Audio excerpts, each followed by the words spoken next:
conversations. There were no mobile phones back then, so everyone spoke face to face, and the streets always looked busy with people. I lived with my mum and my two sisters. My dad had a lot of kids, so I had more sisters and had another brother as well. But they didn't live with us. My dad wasn't in the picture either. If I'm honest, our house was one of those busy houses, just as busy as it was out on the streets. This meant I always had a mini audience around me and I played to it. We all had that cousin or sibling who we secretly think is a show-off. That was probably me.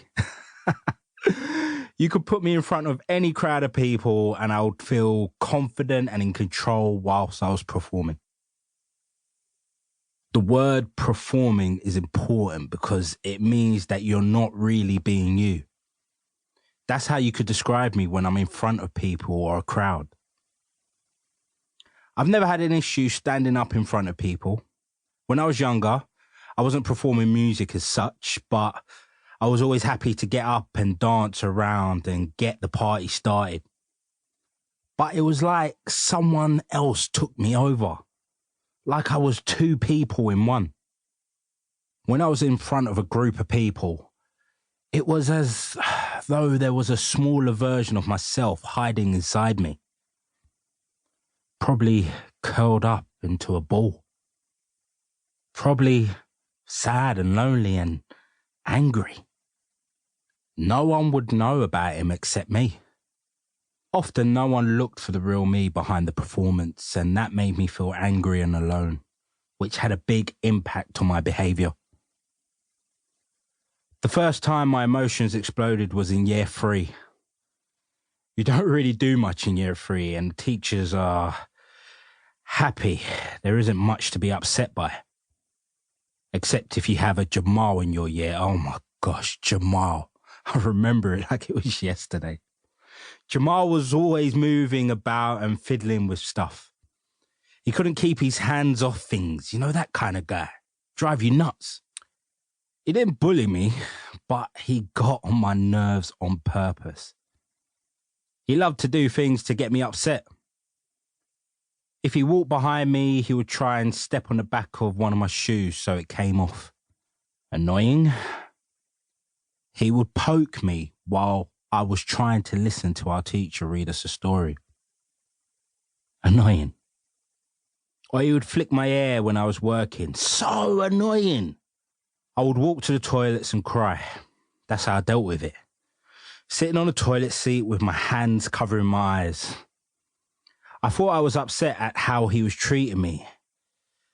But now I think about it, they were hot tears of anger that I couldn't control what was happening to me and my emotional reaction to it. There was one week when Jamal had been doing a lot to me. More than usual.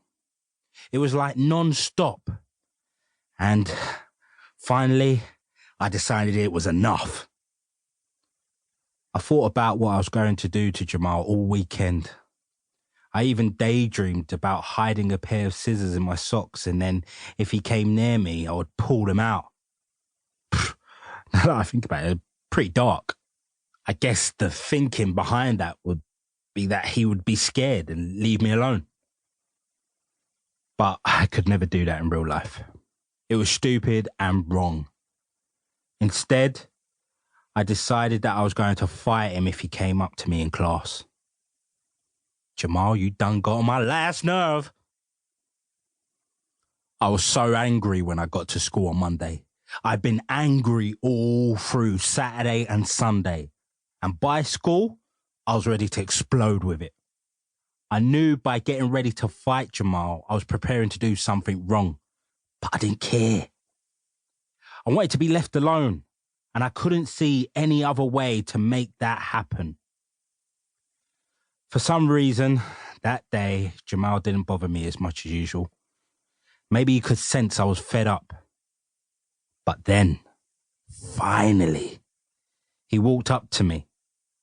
But before he said anything or tried to touch me, I grabbed him. I threw him on the floor and I was pulling at his clothes and dragging him around. I was screaming too.